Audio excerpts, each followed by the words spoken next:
Good morning. I'm Angelo Castro III. I'm Angela, and we are the We Castros. bring you the news. And the views that make you think. Sometimes we agree. Sometimes we don't. This is News and Views. And here are today's headlines.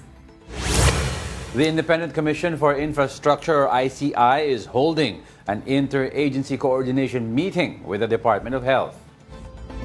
Senator Bongo denies involvement in flood control scandal amid claims that he is being protected by the Discayas. Vice President Sara Duterte is confident that she will not be implicated in the ongoing flood control scandal. The low-pressure area within the country has developed into a tropical depression, Ramil, and may make landfall in Aurora or Quezon by Sunday. First in the news, the Independent Commission for Infrastructure, or ICI, continues its investigation into anomalous government projects. Today, health officials are set to face the commission. For the latest, let's bring in Mobile Journal, Arles de los Santos reporting live from Taguig. Arles, anong balita?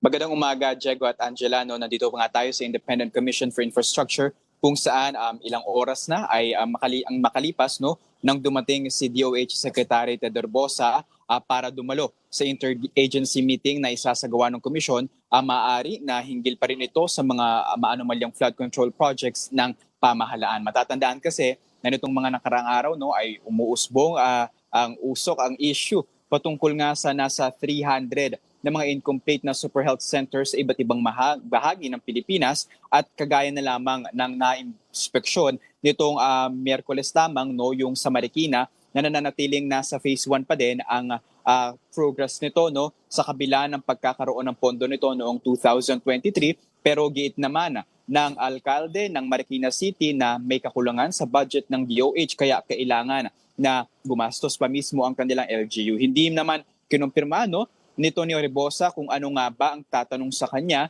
pero isa lamang ito sa mga issue na maaring nilang pag-usapan dahil nga ito yung mga umuusbong at napag-uusapan nitong mga nakaraang araw. Ayon kay Herbosa, maaring pagkatapos ng kanilang meeting ay maaring magbigay siya ng press conference. Bukod pa dyan ay dumating na rin ang ilang mga kinatawan ng DepEd, hindi raw makadarating dito si Secretary Sani Angara maging si Secretary Laurel ng Department of Agriculture na kasama sana sa isasagawang interagency meeting ng komisyon. Arles, are we seeing now the start of broader investigation into different infrastructure projects? Kasi they're talking about yung ghost hospitals, tapos pinag-uusapan ngayon sa Senado yung farm-to-market roads, and of course yung mga ghost roads na regular, mga bridges na binabanggit ni Sec. Vince Dizon. Tama, Diego, maaaring ito na yung simula ng dahan-dahan na paglawak, na pagsilip pa sa iba't ibang mga proyekto ng pamahalaan para sa infrastruktura at ayon nga sa pahayag ni Secretary Vince Dizon kahapon sa nakaraang administrasyon at kasalukuyang administrasyon. Lahat daw yan sisilipin at kung sino man ang makitaan ng anomalya ay maaaring matanggal sa pwesto o makasuhan. Wala daw silang sasampuhin dito kahit sinong mga personalidad. Patungkol naman doon sa farm-to-market roads, nasa 10 bilyong piso ang halaga dyan na tinitignan natin na mga maanomalya din at karamihan daw dyan ay nasa bahagi ng Bicol at Eastern Visayas. Pero again, ilan pa lamang ito sa mga proyekto ng Department of Agriculture at sa pakikipagtulungan pa rin sa DPWH, maaari na ito pa din ay sangay-sangay talaga na mga problema. At nirekomenda na din ni Senator Win Gatchalian na silipin ng ICI ang usaping ito.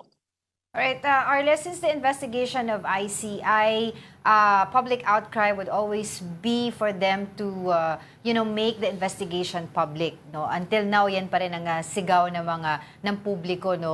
Ngayon ba, meron na ba silang mga pagkiling doon sa kanilang unang statement na hindi nila ito gagawing public, yung kanilang mga investigation? Kasi we heard a lot of stories coming out from different investigations dun sa ICI. May mga nag-walk out, may nagalit, and then the spokesperson would, explain na hindi naman yun nangyari. Wala pa rin kumpirmasyon, Angela, kung magkakaroon na nga ba ng pagsasapubliko ng pagdinig ng ICI. Pero regularly, pagkatapos ng mga kaganapan dito ay nagkakaroon ng press conference naman. Si ICI Executive Director Brian Kitosaka at kanina nga, merong nasa 30 mga individual ang nagkilos protesta dito para ipanawagan ang kanilang loobin sa nangyayaring issue na ito. Naku dito, medyo naging abala ang ating mga kasama sa media dahil papalabas na ata si Secretary Ted Herbosa Sige. ng DOH. Abangan natin kung makakapanayam nga ba natin siya. Oo, sige. Sige, oo. Meron pa ba tayong ibang aabangan ngayon? May expect natin sa ICI bukod dito sa sinabi mo? Other personalities na ma-expect natin dadaan dyan ngayon para sa investigasyon? Mamayang 2:00 ng hapon, Angela, inaasahan natin na may kinatawan mula sa US Embassy na bibisita dito, maaari para kumustahin ang lagay ng investigasyon at kung ano na nga ba ang progreso ng Independent Commission for Infrastructure sa mga investigasyon na isinasagwan ko. Sige, Arles. Sige, habulin mo na si Pumesto ka na dyan, Secretary. Arles. Thank you for joining us. That's Mobile Journal, Arles de los Santos, reporting from the ICI headquarters in Taguig. Vice President Sara Duterte expressed confidence that she will not be implicated in the ongoing flood control scandal. The Vice President noted that she has no projects connected to the Department of Public Works and Highways and no budget insertions under her name. However, she acknowledged the possibility that the administration might attempt to link her to the corruption issue. Sa tingin ko, susubukan nila na paabutin sa akin dahil sa kaalyado ni dating Pangulong Rodrigo Duterte, si Senator Bongo. Doon siguro nila gagawan ng kwento yun. Yung part na ako, si PRD, nasa gitna, at si Senator Bongo, nasa kabilang side. VP Sara also questioned why President Bongbong Marcos appears confident that the office of the president will not be affected by the controversy. She suggested that the president might already know the outcome of the ongoing investigation. Sa ganitong ongoing pa yung investigation ko no at inquiry ko no, sobrang magtataka ka bakit confident yung Pangulo na hindi aabot sa Office of the President yung iskandalo at yung corruption. So ibig sabihin, siguro alam na niya kung ano yung kalalabasan ng inquiry at ng investigasyon. Kasi wala namang iba sigurong explanation kung bakit napaka-confident mo sa mga mangyayari pa. Senator Bongo denies any ties to the Discayas in the flood control scandal and declares his full support for the ICI probe. Here's the report. Kailangan mag-cooperate sila. Kung hindi sila mag-cooperate, pasensyahan tayo. Hindi ba? Ganun nga naman kasimple yun Public Works Secretary Vince Dizon has issued a stern warning. According to ICI Executive Director Brian Hosaka, the camp of Curly and Sara Discaya initially approached the commission in hopes of becoming state witnesses. But the couple's lawyer, Attorney Cornelio Samaniego, now insists that the Discayas are still willing to cooperate under one condition. In an interview with 1PH's One Balita Pilipinas, Samaniego clarified that the couple will still attend ICI's hearings if summoned, but they will invoke their right to remain silent when asked incriminating questions. Actually, pag pinatawag pa rin sila ng ICI Commission, willing pa rin sila. Pero pag yung mga incriminatory, they refuse to answer na. He also clarified that becoming state witnesses is not their goal. Wala naman hong napag-uusapan na maging ma-include sila sa witness protection. Sa umpisa pa lang, sinabi na namin dyan na talagang magkakaroon kayo ng kaso. Pero hindi ho namin ina-after yung witness protection. Ombudsman Boyeng Remulla, however, revealed that the Discayas stopped cooperating after being warned that they could face jail time. Investigators now suspect the couple is withholding information to protect certain individuals. Nag-walk out sila, sinabihan nga sila that they may suffer jail time. They were not in a tell-all mood. They wanted to spare a lot of people and just choose what they wanted to say. Ika nga sa Tagalog, matinik tsaka madulas at ayaw umamin. Among those linked to the flood control scandal is Senator Bongo, who told 1PHS sa Totoo Lang that he never used his position to favor his relatives. Hindi po yan dahil sa aking impluensya.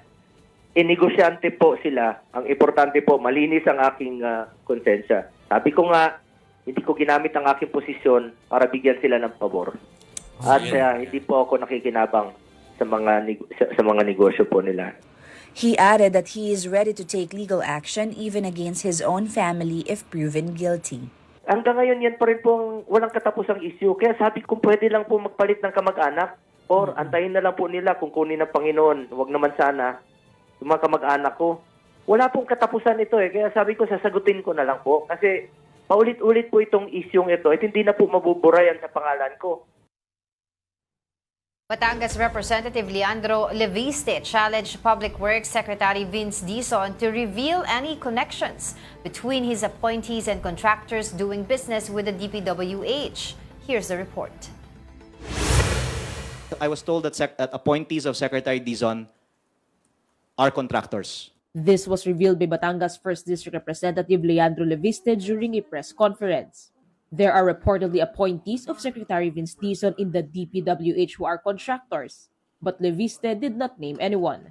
I heard that Secretary Dizon and his team have connections with contractors, and in the interest of transparency, should disclose all of their connections with contractors and any knowledge that they have on the possibility of kickbacks from DPWH projects.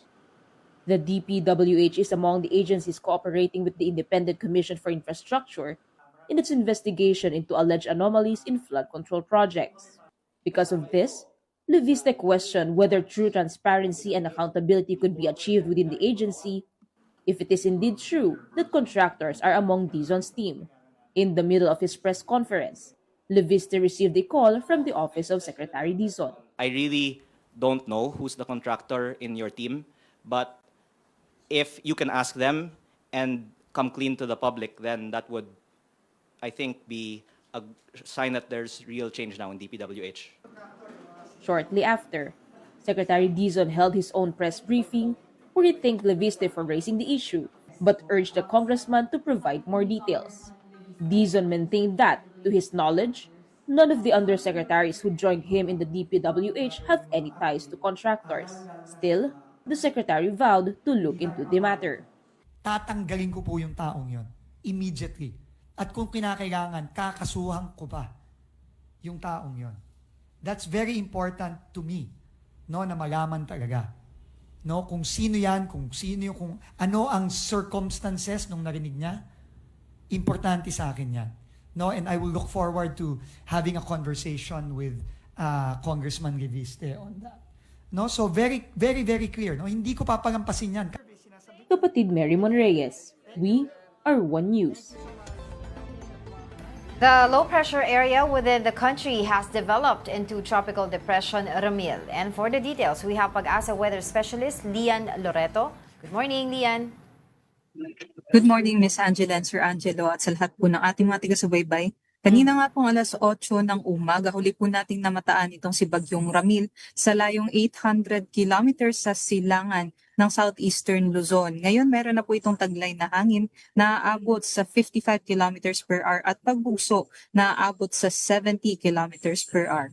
Kumikilos po ito pa southwestward sa bilis na 25 kilometers per hour. At sa atin nga pong forecast, posible po generally westward po ang kanyang movement sa susunod na 24 oras at nakikita din po natin ay magko-close approach po ito bukas, possibly ng hapon dito malapit sa may Catanduanes area at mag-west-northwestward naman patungo dito sa may central o sa southern Luzon area. Kaya asahan po natin sa Sunday ay or Saturday hanggang Sunday, mararanasan na po natin yung mga malalakas na mga pag-ulan, lalong-lalo na dito sa may eastern section ng dito po sa may central and southern Luzon area tomorrow. At sa atin nga po, dahil nga po na-anticipate na natin, posible hanggang 61 kilometers per hour ang kanilang mga bugso ng hangin bukas. Asahan po natin sa may easternmost portion ng Quezon, nakatas na nga po yung wind signal number 1. Dito rin po sa may Camarines Norte, Catanduanes, Camarines Sur, Albay at sa may northern and eastern portions din po ng Sorsogon kabilang din po ang eastern portion ng Northern Samar. Kaya para po doon sa mga nabanggit na lugar, ay asahan na nga po natin yung malalakas na hangin within 36 hours. Kaya mag-antabay na po tayo sa mga updates dito sa Pag-asa at maghanda na din po tayo para po sa mga banta nitong si Bagyong Ramil. Naasahan nga po natin, possibly po by Sunday or Monday makakalabas na ito ng ating Philippine Area of Responsibility. At yan naman po ang latest galing dito sa Pag-asa Weather Forecasting Center. Ito po si Lian Loreto. Lian, parang pansin natin, medyo mabagal siya kasi sabi mo Sunday or Monday pa aalis ito sa Philippine Air Responsibility. Ano yung rason ng pagbagal niya? Ito ba ay hinahatak ba siya ng hangin natin?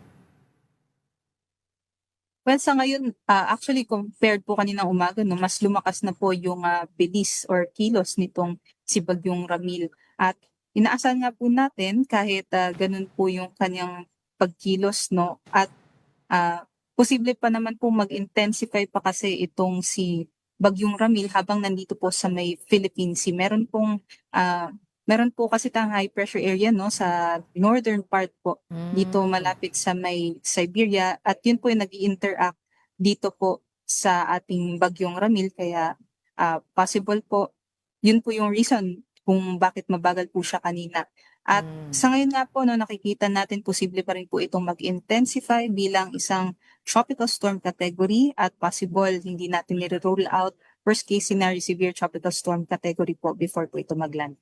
Lian, any update sa transition to Amihan?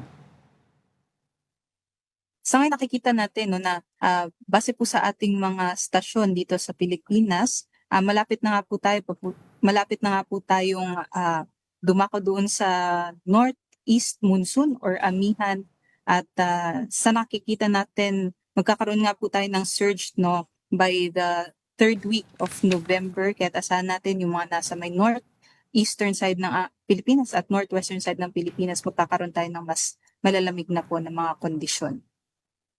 Alright.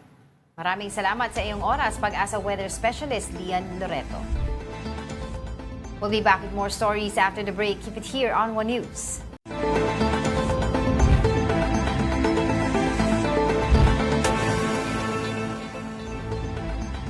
Good morning. You're still watching News and Views here on One News.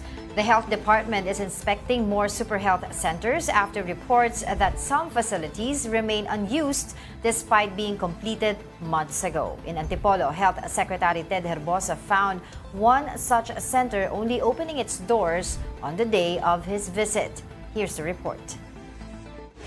Patients lined up early Thursday for checkups at the Super Health Center in Sitio Tanzatu, Barangay San Jose, Antipolo City, Rizal. The facility's equipment still looks brand new. When Health Secretary Ted Herbosa arrived for an inspection, the center was already bustling with activity. According to the Health Department, the Super Health Center began operating only yesterday after learning that the Secretary would visit. That's despite the facility being completed as early as July 2024 with a project cost of 11.4 million pesos. Ang report sa akin, this is not functional at nakapadlock. Kaya binisita ko. That's the reason. Parang nalaman yata nilang bibisita ko. The Antipolo City government admitted that the Super Health Center opened only recently but denied timing it to the Secretary's inspection. Officials said they had been transferring equipment to the facility for the past week. Delays, they said, were caused by lack of manpower and supplies. We find it unfair lang po na meron pong gano'n na inoperate po ito dahil dumating po sila. Hindi pa rin po talaga ito handa at ayaw naman po natin siguro na parang hilaw na pagbibigay ng serbisyo. Kailangan din po natin ng mga furnitures, mga supplies, etc. na kailangan din po nating magpondo po. For now, the health center is considered partially operational. According to the DOH, this site is among 297 super health centers nationwide that remain inactive or underutilized and will be included in a report to the Independent Commission for Infrastructure for investigation. I think we can improve our work for primary care facilities even faster. The moment it turn over sa'yo, sana patakbuhin na. The Department of the Interior and Local Government will soon issue a memorandum circular directing local governments to inspect the homes of informal settler families. The LG Secretary John Vic Remulla said these families are among those most at risk if the so-called big one hits. That magnitude 7.2 earthquake is projected to cause massive deaths and destruction in the metro.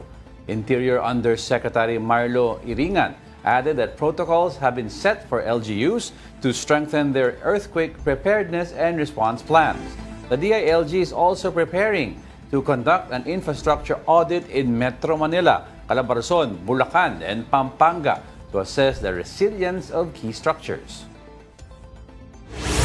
If we do have the big one, most of the casualties will come from the ISFs because none of their buildings were constructed with the municipal permits, and they cook with kerosene and with other non-regulated cooking implements, and that is the major cause of fires, and that will be the major cause of damage if we have the big one, sir.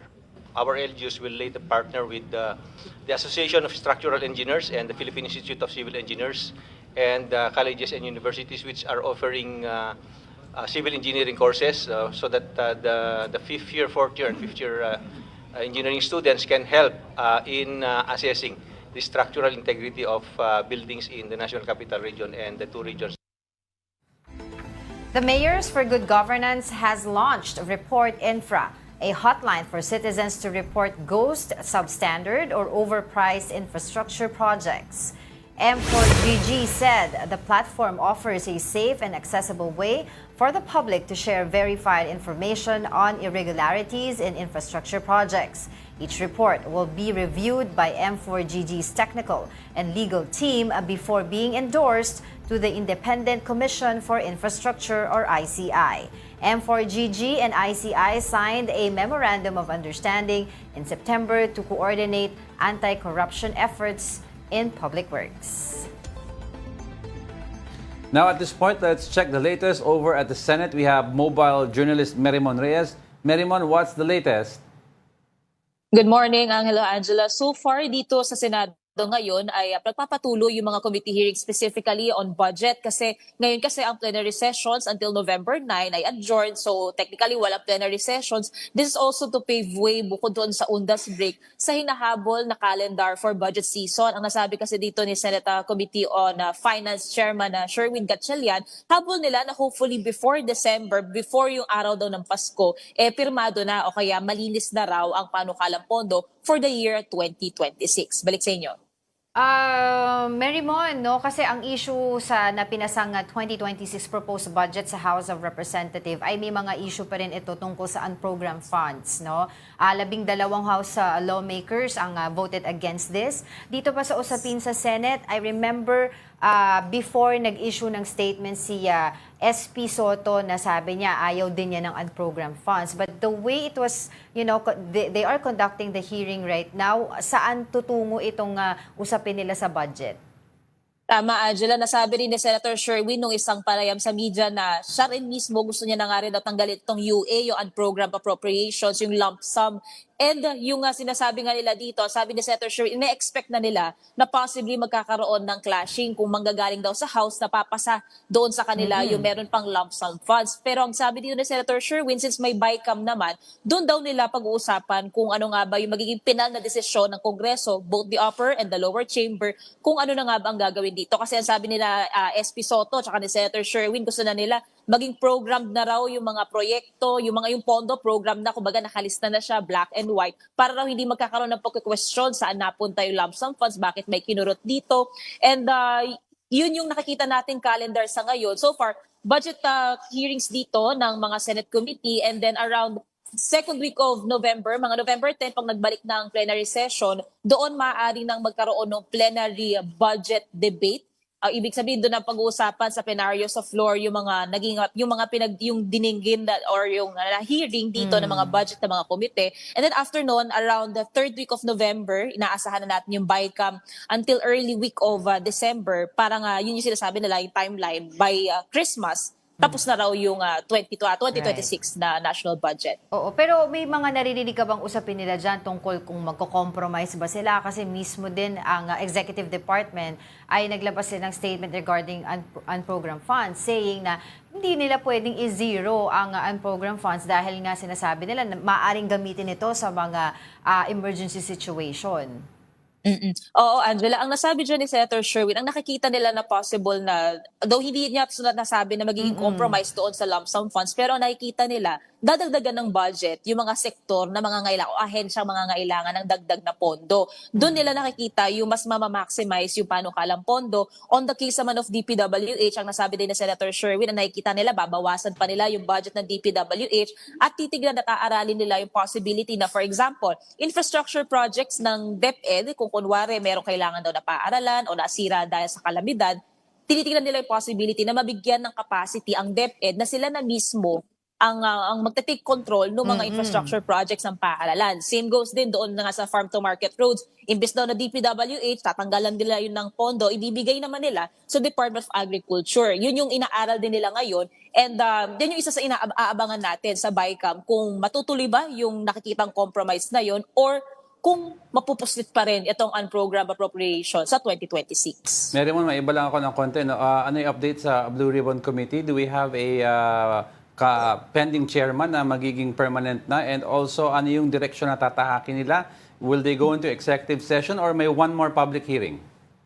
Angelo, ang nasabi dyan ni SP Soto, hinihintay muna talaga nilang mag-convene ang Blue Ribbon for a meeting with Acting Chairman Erwin Tulfo. Dito, paplansyahin nila yung mga pending matters na naiwan mula nung nag-resign si Senator Ping as BRC Chair and kung ano yung magiging pagpapatuloy nito. Ang huling nasabi ni Senator Erwin, nakikita niya by November 10, magsischedule ng hearing ang Blue Ribbon. Dalawang, nakikita niya, to be specific sa flood control, dalawang huling hearings na lang kasi in aid of legislation naman daw ito not to prosecute. Ang sunod naman tatahakin ng Blue Ribbon is yung farm to market roads naman na issue na ni-refer o in-endorse ni Senator Sherwin mula sa pagdinig nila dito. Bukod doon, ang sabi din ni Senator Erwin, ipagpapatuloy nila yung naiwang direksyon naman ni Senator Ping na iimbitahan itong si dating Ako Bicol Party Representative Zaldico at yung pag-i-issue rin ng invitation still in observation ng interparliamentary courtesy kay dating House Speaker Martin Romualdez. So far, yun yung pareho dito.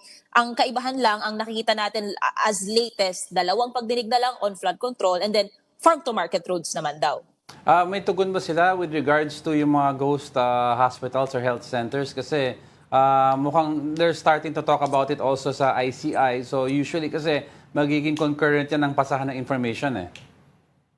Oo, tama yan. Ang even si Senator Sherwin, nung nagkakaroon nga ng budget hearings dito, doon nga lumabas, may mga walkaway health centers, merong mga hindi pa natatapos, merong natapos, may mga bayaran na raw na nangyari, pero substandard din o kaya naman hindi pa natatayo itong mga infrastruktura na related dito sa health sector. Ang sabi rin dito ng Senado is yung lahat naman ng kakailanganing imbestigahan, lalo na kung endorsed na ito sa Blue Ribbon, iisa-isahin naman nila ito. Ang assurance dyan ni SP Soto, buhay ang Blue Ribbon Committee, pwede magkaroon lang ng changes sa scheduling ng hearing nito pero tuloy-tuloy naman daw yung investigasyon nito sa iba't ibang mga issue ng korupsyon daw sa bansa.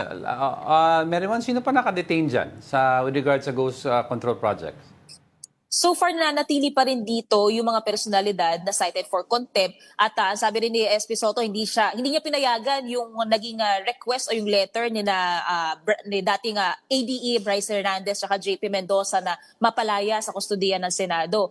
Same goes din dito kay Curly Discaya, even kay Henry Alcantara. At ang sabi rin dyan ni SP Soto, yung cited for contempt kasi nila, nanggaling sa Blue Ribbon Committee. Yes. So yung kustodiya nila, nananatili pa rin daw dito sa Senado. So far, wala rin pang namang sinasabi kung magkakaroon na ba ng pagpapalaya. Ang sabi pa ni SP Soto, advantage nga raw yun na walang makakatakas kung merong hihiram sa mga personalidad na yan ng DOJ o kaya naman ng NBI, madali lang daw na asahan makakapunta at babalik din daw dito sa Senado. Ang isa rin palang nasabi ni Senator Erwin is so far, wala pang nakikipag-coordinate siya sa NBI para naman ma-locate itong si Orly Gutesa na inaasahan nila na sana sa sunod na pagdinig ng Blue Ribbon, humarap na. Pero so far, wala pang detalye kung namamataan na bang itong si Orly Gutesa na nagpakilala nung mali-maleta na naglalaman ng bilyong-milyong piso. Meron, I was wondering if Senator Bongo will remain as the Vice Chair of the Senate Blue Ribbon Committee, knowing na may inuugnay sa kanya ngayon ang mga Diskaya, no? O inuugnay sa kanya ang ilang kumpanya ng Diskaya. St. Gerard, if I'm not mistaken, ano, sa usapin nga ng flood control projects pa rin. Kahapon nga doon nga sa press conference na pinaunlakan ni Senator Go, dinenay niya pinabulaanan niya na may kinalaman daw siya dito sa anomalous infra projects na mayroon ng kontratistang Diskaya. And ang sinasabi pa niya, meron ngang joint venture yung CLTG, yung construction company na pagmamay-ari ng kanyang magulang, pero wala siyang direktang kinalaman daw dito. Ang huling nasabi rin diyan ni SP Soto, last time, ni Senator Ping Lacson, na siya pa ang Blue Ribbon na chair. Kasi natanong din natin yan doon sa case ni Senator Jinggoy, ni Senator Joel, na during that time, lumulutang na yung pangalan nila sa issue ng flood control. Ang sabi ni Senator Ping, hindi naman daw maipagbabawal o mare-restrict ng Senado yung kanilang papel, yung kanilang participation dito sa mga pagdinig. Ang possible na lang na magkaroon ng changes kung magkaroon na ng kaso kung saan convicted itong mga senador. So kung tulad ni Senator Jinggoy nung mga lumipas na linggo dati, kung nais niya ipagpatuloy yung participation niya sa Blue Ribbon, okay din. Pero hindi nila pwede ipagbawal na dahil may lumulutang na allegation sa kanila, bawal sila mag-participate sa Blue Ribbon. Pero then again, magkakaroon ng convening ng meeting ang Blue Ribbon Committee. So aabangan natin kung magkakaroon ng pagbabago sa komposisyon ng komite. All right. Thank you for that. Mobile journalist Merimon Reyes reporting live from the Senate. In other news, European and Southeast Asian business leaders are looking to deepen economic ties as talks for a Philippines-Europe and Union free trade agreement are set to resume. Mobile Journal Fatima Baduria reports.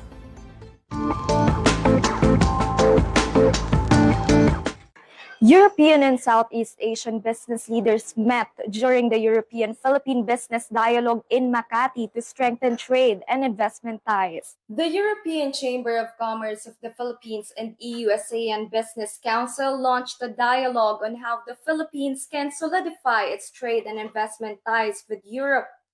The event was held ahead of the resumption of negotiations for the European Union-Philippines Free Trade Agreement, or FTA. This commitment exhibits both mutual confidence and a shared understanding of the significant potential that the modern, comprehensive free trade agreement can offer for economic growth in the Philippines. The Philippines economy is seen as one of the fastest growing in Asia, but attracting investors remain a challenge amid issues.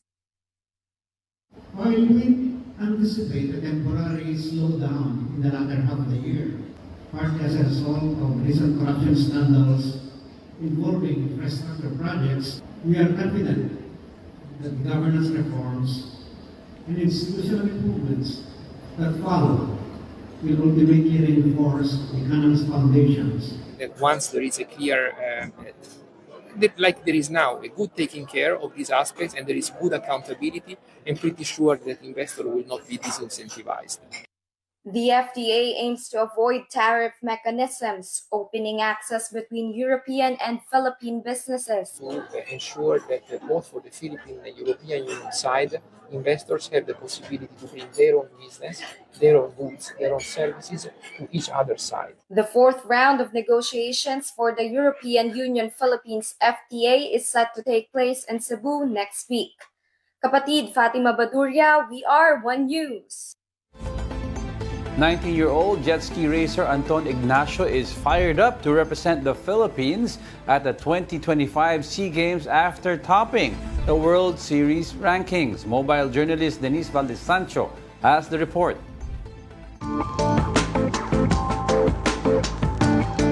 With the 2025 Southeast Asian Games drawing near, the country's jet ski scene is revving up, and leading the charge is 19-year-old Anton Ignacio, who just qualified to represent the Philippines.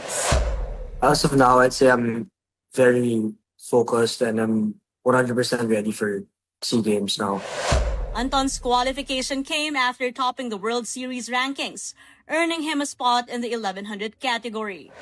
Well, our qualifications now is like based on your standing last season for the World Series. And then I won first in 1100. So that's why I'm qualified to race for the 1100 in SEA Games.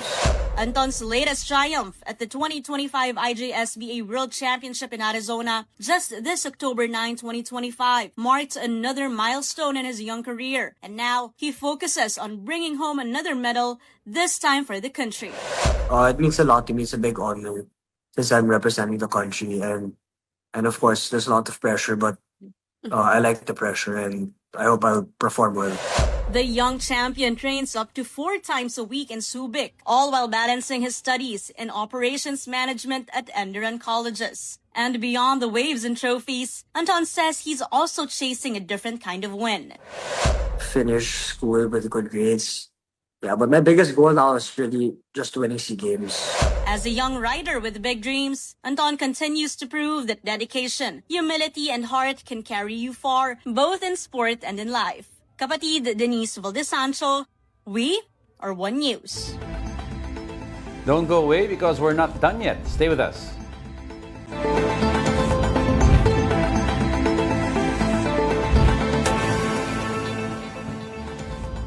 Welcome back. You're still watching News and Views here on One News. Akbayan Party List lawmakers have filed the Kagandahan Bill to make it easier for intersex Filipinos to change their names and gender markers in government records. Joining us today is Jeff Kagandahan, Executive Director of Intersex Philippines, an advocate for equality and dignity for intersex Filipinos. Thank you for joining us. Yes, good morning mga kapatid. Good morning, Jeff. Perhaps can you tell us first more about this bill? Yeah, thank you. Kagandahan Bill, ipinakta into law, will make the process easy and accessible for intersex Filipinos to change their first name and sex marker through simple administrative procedure. Meaning sa mga municipal and civil register na lang, yung pagpapalit ng first name and sex marker. Pero kasi currently, ano ba yung proseso dito? Parang I think mahirap, di ba? Okay po. Doon po sa case ko is through judicial process pa rin. I became the first Filipino intersex who was allowed to change sex marker, but it's through judicial process pa rin. Medyo tedious siya. So naisip namin na ilabi yung Kagandahan Bill. So in other words, pag sa loob na tong bill, ang makikinabang dito, I think mas malawak, no? Kasi even for other people ngayon na gusto lang i-amend yung kanilang pangalan, nahihirapan na kasi dadaan sa court. So saklaw ba yan dito sa bill mo? Sa Kagandahan Bill po, it's specifically for intersex Filipinos. So may mga people po kasi na pinapanganak na hindi fit dun sa typical definition natin ng male and female bodies. So ito po ay para sa mga intersex Filipinos, hindi po nito saklaw yung mga member din ng LGBT community. Yung maganda that you pointed that out, no? For context lang para sa mga kapatid natin, can you tell us the difference between intersex at saka transgender? Para alam natin, ano ba yung konteksto nitong intersex? So, yung mga, tulad na po sinabi ko kanina, ang intersex people po is biologically, kumbaga, it's a natural bodily variation. Yung transgender po kasi, it's an identity or hindi match yung kanilang identity dun sa sex assigned at birth nila. So, depende po kasi, it's yung feeling, di ba? Yung po yung ano niya. So parang, kumbaga ganito yan, ano, para mas layman natin ma-explain sa ating mga kapatid, no? Kumbaga may pinapanganak kasi, may mga pagkakataon na pinapanganak ang isang individual na sa umpisa ay akala nila babae dahil doon sa organ, yung pala, paglaki niya makikita through examination na lalaki pala siya or vice versa. Tama po? Yes po. Yes po. There are more than 40 intersex variation po, ano? At dito sa atin kasi, ang basehan po kasi ng pag-a-assign ng sex at birth ay yung what's in between our legs or yung mga external genitalia. Ano po? Pero kasi may mga tao po na ipinanganak o mga baby na ipinanganak na hindi agad ma-distinguish ng ating mga medical expert kung ano yung i-assign sa kanila. Meron din po kasi na mga XX chromosome pattern o yung female chromosome pattern, pero mas nagde-develop sila into masculine, katulad po na nangyari sa akin. And vice versa, meron din po. Can you tell us what happened to you para mas magandang maipaliwanag natin sa ating mga kababayan, kapatid? Opo. Sa akin po kasi I was assigned and raised female at birth. At dahil po meron akong congenital adrenal hyperplasia, nag-develop po or nag-produce yung aking katawan ng more male hormones. Kaya kumbaga, kung titingnan niyo ako, I'm very masculine. Ito po yung mga tinatawag na isa sa mga variation ng intersex. So sa Pilipinas po kasi, more than 1.9 Filipinos have intersex traits. At kaya po naisip namin na ilabi itong kagandahan bill para tulungan po yung mga katulad ko na hirap or hindi match yung kanilang ina-identify yung sarili nila dun sa mga legal documents nila. Okay, can you tell us also yung importansya nitong Supreme Court ruling na ito? Di ba may Supreme Court ruling to? Yes po. Yung kagandahan bill po is based on a Supreme Court ruling, yung kagandahan versus the Philippines, which is GR 166676. Napakahalaga po nito dahil ina-acknowledge ng ating Korte Suprema at ng ating batas ang existence ng mga intersex people. Yung kagandahan bill po ay hindi humihingi ng special rights. Ang hinihingi lang po nito ay padaliin sana yung proseso na hindi at maging accessible sa mga intersex Filipinos. Okay, so the question here, of course, sasabihin nila, meron na rin palang Supreme Court ruling, bakit kailangan pa ng batas? Yes po. Sapagkat medyo tedious yung proseso, costly yung proseso, at hindi po lahat ay may access nito. So yung kagandahan bill naman po is padadalain lang yung proseso. Kung ano man po yung requirements na hihingi sa atin sa judicial process, yun din po yung ipipresent natin sa ating mga civil register. Yung mga medical certificate, yung mga laboratory test. So ganoon din po, kadaliin na lang natin yung proseso para mas maging accessible po sa lahat. Open din po kayo na, for example, no? Kasi may current batas na tayo about yung process for yung regular amendments to yung mga documents. If ever, kung mas mapapabilis ang proseso through an amendment na ipapasok na lang ito sa existing law or you're going after talaga adding another law? Yung kagandahan bill, isa sa amendment din po sa RA 10172 or Okay. clerical error law po.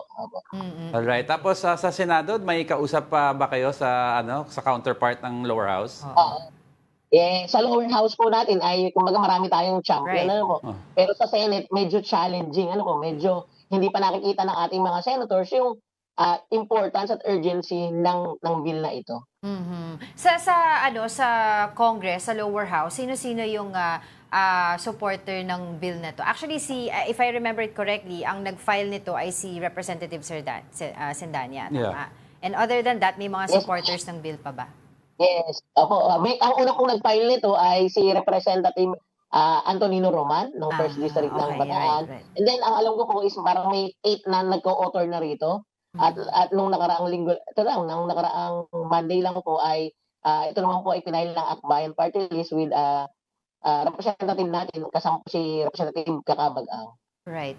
Okay, so do you have data, Jeff, kung ilan dito sa Pilipinas ang may ganitong klaseng kaso na kailangan natin tulungan?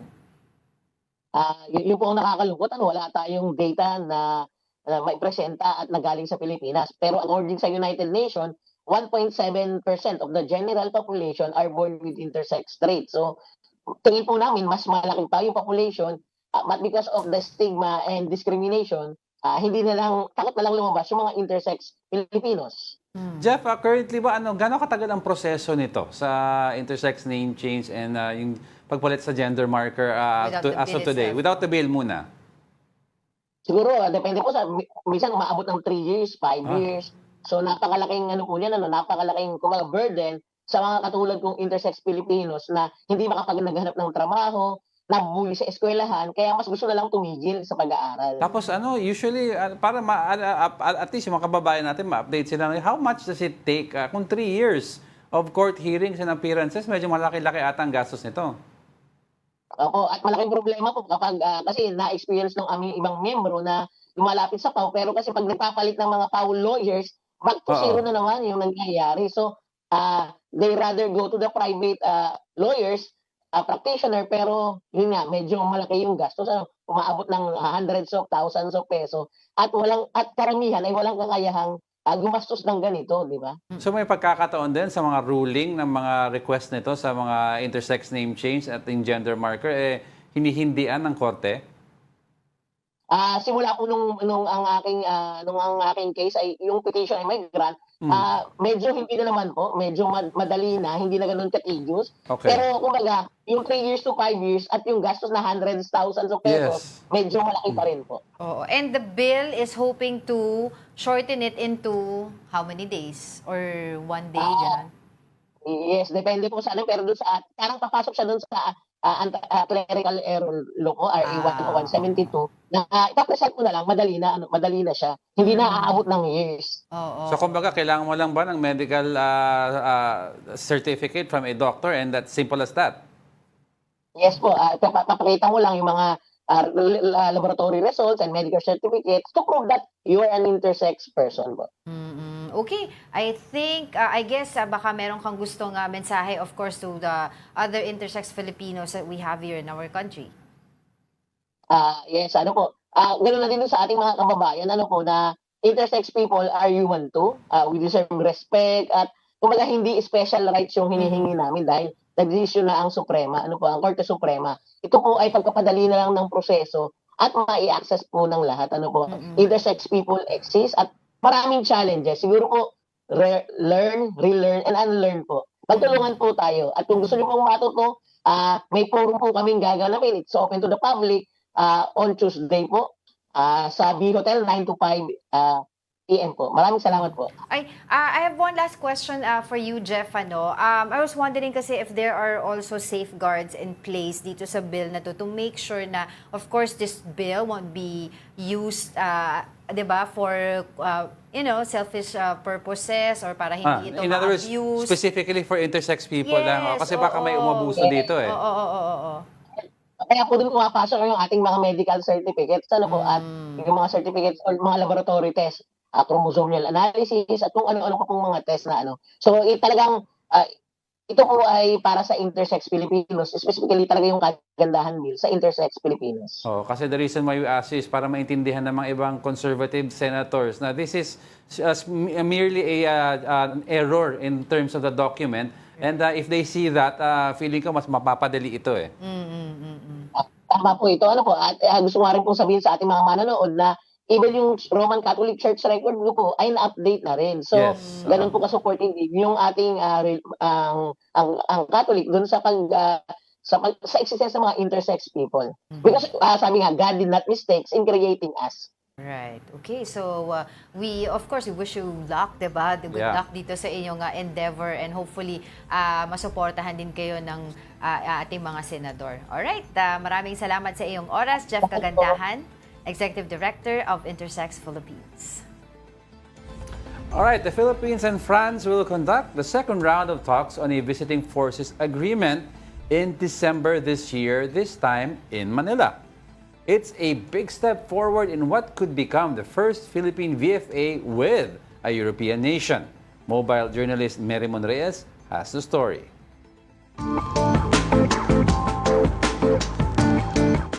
France and the Philippines will have a second round of talks on a visiting forces agreement in December, this time hosted by Manila. This was confirmed by French Ambassador to the Philippines, Marie Fontanelle, to One News during a recent Blue Talks forum co-hosted by the Strat-Based Institute and the Embassy of France in the Philippines. The first round of VFA talks was held in Paris in June this year. This one with France is known as a Status of Visiting Forces Agreement, or SOVFA, similar to the one with Australia. It will allow both sides to stage military exercises in each other's territory. If the deal is signed, France would become the first European country to have a VFA with the Philippines. It has greatly stepped up engagement with the Philippines recently, including sending its aircraft carrier, Charles de Gaulle, here for the first time this year and joining the annual Balikatan exercises with the US as observers in April. In this regard, France remains steadfast in supporting multilateralism and a rules-based international order, especially in the Indo-Pacific. France's presence and commitment to the stability of the region alongside the Philippines is the result of a simple truth. We are not distant observers of the Indo-Pacific. We are part of it. At the forum, experts sounded the alarm over China's increasing aggression. Strat-based non-resident fellow Benjamin Blandin warned that Beijing's asymmetric warfare tactics have ramped up in recent years, covering not just militarization of the island, but also fortifying their maritime militia, sending fake scientific vessels, putting down sovereignty markers at sea, and cyber warfare. The problem, Blandin warns, is that most of these tactics are not in the open or are hard to detect. And what you see here is actually a very, very small fraction. Remember, 300 different phenomena. Here I only shown 12 out of 300. But what is also very interesting to notice is that out of all those 300 phenomena that I was able to list, only 23% is actually what we see on TV. The ramming, the water cannoning, and all those things. Only 23% is visible and displayed on TV, meaning 80 or near 80% never appears on TV. As such, several recommendations for better maritime governance in the Indo-Pacific were brought up, especially between the Philippines and France, including an integrated governance framework and joint maritime domain awareness through shared surveillance data, satellite technology, and coordinated research. The Philippines' strategic location and France's technological expertise make for a natural partnership in monitoring illegal, unreported, and unregulated fishing, marine pollution, and marine incursions. We can institutionalize multilateral dialogues and education and training platforms where civil servants, coast guards, and local leaders are trained on sustainable maritime management and maritime law enforcement and crisis communication in contested waters. The Philippine Coast Guard says it will also support a potential cooperative agreement with their Chinese counterparts, according to Commodore J. Tariela, PCG spokesperson for the West Philippine Sea. That's after Foreign Affairs Secretary Teresa Lazaro revealed that they are working on an MOU between the PCG and CCG. This comes a few days after the October 12th incident, wherein China once again used water cannons and rammed a Bureau of Fisheries and Aquatic Resources vessel off Pag-asa Island. Since we launched the KBBM project, no, yung Kadiwa para sa bagong bayaning mangista, we have concentrated the deployment of Coast Guard and BFAR vessels in those areas that we monitored the high presence of the Filipino fishing boats. Despite our presence, you saw from the videos that we released, no, the Chinese are launching their rigid hull inflatable boat. Kapatid Mary Monreyes, we are One News. MQuest Ventures and the Philippine Association of the Record Industry have teamed up for the hosting of the 38 Awit Awards. The details in this report by Mobile Journal, Jazzle Paredes. As the countdown for the 38 Awit Awards draws near, and to ensure that only the best is given for this prestigious event, MQuest Ventures has joined forces with the Philippine Association of the Record Industry. On October 15, 2025, the two have officially sealed their partnership at the Ramon Coanco Building in Makati City. With this collaboration, PARI will be partnering with MQuest for the very first time to host the 38 Awit Awards. Because such an honor, right, to be part of the legacy of celebrating Filipino music and artistry, right? And with a partner like Awit, they're actually, I believe, the longest running and the most credible Filipino awards giving body. So we're really thankful for the trust that they gave us, the confidence in both MediaQuest and Vibe. Representatives of PARI present during the signing were Antonio M. Ocampo, President and COO of Viker Music and PARI Chairman, PARI President Attorney Marivic Benedicto, Mr. Jose Maria Lorenzo Valdez, PARI Second Vice President, PARI Auditor Alvin F. De Vera, and PARI Treasurer Jesmond Chua. Officials of MQuest Holdings were also present, including MQuest Holdings Chairman of the Board Manny V. Pangilinan, who expressed his support for the partnership. So I said that's an excellent addition to Vibe, no? So they're gonna do it in the Meralco Theater. Looking forward to it, yes, definitely.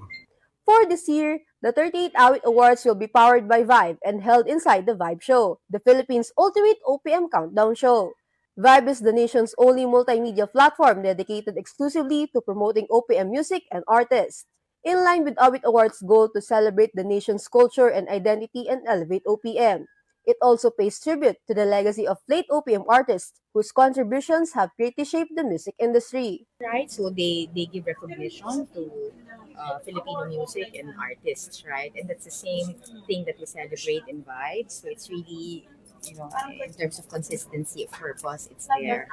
And I think the objective of Awit management is to attract the young listeners and the young viewers. The 38 Awit Awards will recognize 5 categories: Performance Awards, Genre Recording Awards, Special Recording Awards, Technical Achievement Awards, and the Confident Grant Awards. The most awaited awarding night will be held on November 16, 2025 at the Meralco Theater, to be directed by seasoned star maker and Vibe director Johnny Mr. M. Manahan. Vibe Tracks will be hosting the awarding, while Young Gen Vs will interview nominees and bring exclusive behind-the-scene moments. Kapatid Jazz Paredes, we are One News. By the way, thank you to Marjorie Tan of Bulos Belly for the yummy treats they send over. Happy weekend to everyone. It's been a good Ingat week. po. Ingat kayo lahat. And before we let you go, I'd like to leave everyone with a quote for the week. The corrupt may rise with power, but truth endures quietly, stubbornly, eternally. And that wraps up today's episode of News and Views. Join us again on Monday. I'm Angela Lagunsad Castro. And I'm Angelo Castro III, mga kapatid. We are One News. All sides, all the time.